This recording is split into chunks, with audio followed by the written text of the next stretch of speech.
Hello scene peepers. Welcome back to our channel. Today I would like to explain about a Korean horror romantic comedy film called Spellbound. Spoilers ahead. Take care and enjoy. Ma Jo-gu is a regular street magician. One day, while doing his show on the street, he notices a mysterious girl standing among his spectators. The girl is very weird and her appearance looks terrifying with a peculiar horror sensation. Feeling curious about the girl, Jo-gu follows that mysterious girl to a dark quiet alley after the show. The girl gives him inspiration about horror magic. When she finally notices Jo-gu has been following her all this time, Jo-gu offers her to work as his assistant, which she accepts. As he expected, his horror magic show became a sensation. After working for a year with that girl, Jo-gu is now one of the famous magicians in Korea. It is later revealed that the girl's name is Kang Yuri. During the magic show, she serves as the ghost who comes out from the cupboard, and seeks revenge for her death. That day, after their performance, Jo-gu invites all his crew members for dinner, including Yuri. Yuri awkwardly rejects his offer, saying that she has an appointment. Even after Jo-gu promises to buy her fresh tuna, she still doesn't want to go with her other workmates. Jo-gu's assistant, Pil-dong, says that Yuri never goes out with him although they have been working together for over a year. In her house that day, Yuri celebrates her birthday alone, drinking wine and eating her birthday cake while talking on the phone with her mom. She then sleeps in a tiny tent in her living room, but suddenly wakes up after hearing some weird noises. Not long after that, two female ghosts appear in front of her. So the reason why Yuri looks so desperate and creepy is that she can see ghosts. It is later revealed that those two female ghosts are victims of a hit-and-run accident near her apartment.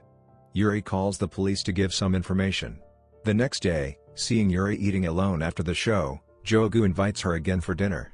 As usual, Yuri refuses his offer, saying that she has to feed her dog. Irritating that she keeps declining his offer, Jo-gu is determined to take her and the whole crew out that night. In the end, after their several arguments, Yuri finally agrees to have dinner and drinks with the whole crew. During dinner, when the whole crew is talking about ghosts, Yuri, who is drunk, starts to say some creepy things. She tells her workmates that sometimes dead people do come to visit them, and that's why people experience nightmares. Jo-gu finds her story amusing. That night ended with chaos since the drunk Yuri couldn't control herself. She says annoying things to Jo-gu and even rips his shirt. However, because she is too drunk, she doesn't know what she has been doing that whole night. The following day, Jo-gu sends his girlfriend to the airport, and promises to call her often when she is abroad. Yuri, who is now fully awake and remembers clearly what she had done to Jo-gu the previous night, decides to call him to apologize. She also offers to buy Jo-gu a new shirt. Unfortunately, before she finishes her conversation with Jo-gu, Yuri is distracted by some weird noises from the painting in her living room. Suddenly, an image of a creepy female ghost appears in front of her. Yuri calls her Ju-hee, indicating that she knows the ghost. Because Yuri suddenly hangs up the phone while screaming, Jo-gu decides to go to her house to check on her. Yuri explains to him that her family has immigrated to Norway, and she is now living alone.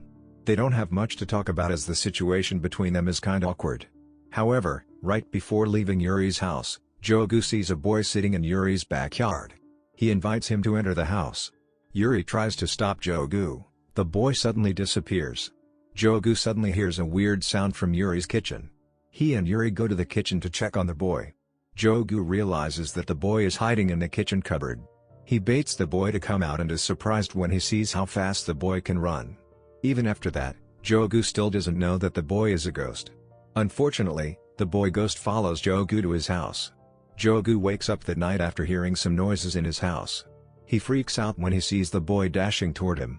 After being terrified and seeing the boy hug his back, Jo-gu decides to give Yuri a call. He finally realizes that the boy is a ghost. Yuri later comes to his house and they are searching for the boy together.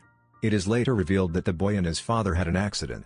The boy comes to them, hoping they can save his dad. Yuri and Jo-gu go to the cliff where the accident happened and find the boy's dad is still alive. They called an ambulance and after the rescue, the ghost thanked them and disappeared. In the flashback, Yuri shares her story with Jo-gu. When she was in senior high school, she almost died in an accident. She feels guilty because the rescuer decides to save her instead of his best friend, Ju-hee. Then, Yuri starts to see ghosts and Ju-hee never stops to haunt her. Yuri's family lives alone. She has no social life because everyone seems too scared to get in touch with her. She has been very lonely all these years. Her only friend is Min Young, and later, a rom-com writer called Eugen. However, they never meet and only talk to each other on the phone. The day after, Yuri goes to a cafe to meet a man from a marriage agency which her mother registered. Yuri is uncomfortable around him. At the same time, Jo-gu and Pildong are strolling outside the cafe and spotted Yuri with that man. Yuri then goes outside to talk briefly with Jo-gu, asking for his help to get rid of that guy because she thinks that man is scary. Jo-gu comes into the cafe and talks to the man, saying Yuri is a transgender female. The plan works. After that, Jo-gu and Yuri have lunch together in another restaurant, and Jo-gu offers to introduce Yuri to one of his friends. That night, Jo-gu keeps his promise and introduces Yuri to Ki-woo, one of his friends. The meeting is surprisingly going so well. Ki-woo and Yuri look attracted to each other. However, when Ki-woo asks to meet Yuri again, Jo-gu looks uneasy and jealous. Unfortunately, when Ki-woo takes an elevator to the parking lot to move his car, the elevator stops on the 19th floor, the light is blinking, and suddenly, Joo-hee hugs Ki-woo from the back. Sensing that there must be something wrong with Ki-woo, Yuri decides to go to the parking lot to check him. She finds Ki-woo throwing up, asking her to stay away from him.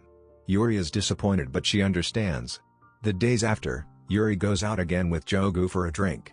It seems like there is some positive progress in their relationship and they are close friends now. Yuri has a crush on him but she knows that Jo-gu already had a girlfriend.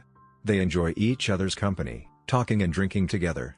That night, Jo-gu takes Yuri to his home and they end up sleeping side by side. Unfortunately, when Jo-gu sleeps, water drops to Jo-gu's face, and when he opens his eye, he spots Joo-hee's scary appearance flying above him. Yuri then closes his eyes and assures him that Joo-hee will immediately disappear. After the incident, Jo-gu seems a bit restrained towards Yuri. His girlfriend comes to his house the next morning and confronts Yuri with some mean words.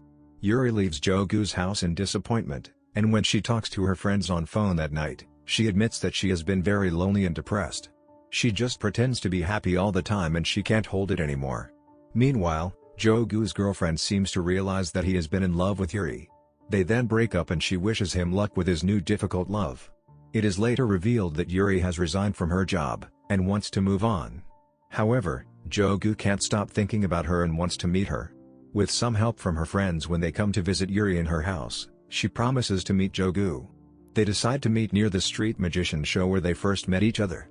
Unfortunately, the vengeful spirit Joo-hee haunts Yuri, and scares her until she stumbles and falls near the magician's street. Jo-gu shows up on time, and although he is scared, he overcomes his feelings by performing magic to distract Yuri. That night, the two officially became a couple. When they get back to Yuri's house, they continue their date by checking Yuri's basement together and dancing there. Yuri and Jo-gu also share an intimate night in her tiny tent. The vengeful spirit Joo-hee doesn't want Yuri to be happy. When Jo-gu leaves Yuri's house the next morning, his taxi is hit by an empty forklift. At the same time, after changing her tent, Yuri finds Joo-hee's necklace.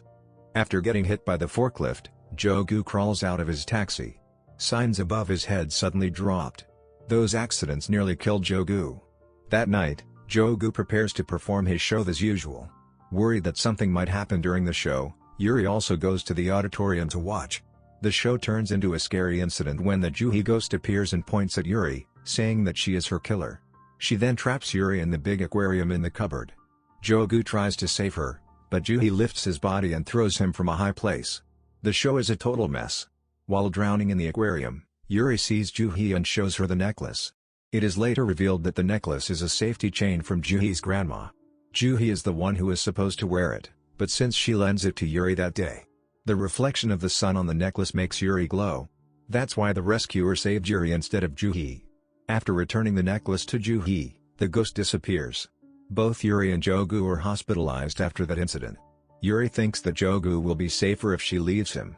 She then decides to visit her family in Norway, but Jo-gu goes to the airport to stop her, telling her how much he still wants to be with her despite what had happened. Although she is sad, Yuri still boards her plane and goes to Norway. However, Joo-hee's ghost's appearance makes a terrifying incident on the plane. The plane has to go back to Korea because of the weather. In the airport, Yuri meets Jo-gu again. They confess their feelings to each other and kiss passionately. Subscribe to this channel for more Asian movie recaps. Please like and turn on notifications to support this channel. Thanks for watching and catch you in the next video.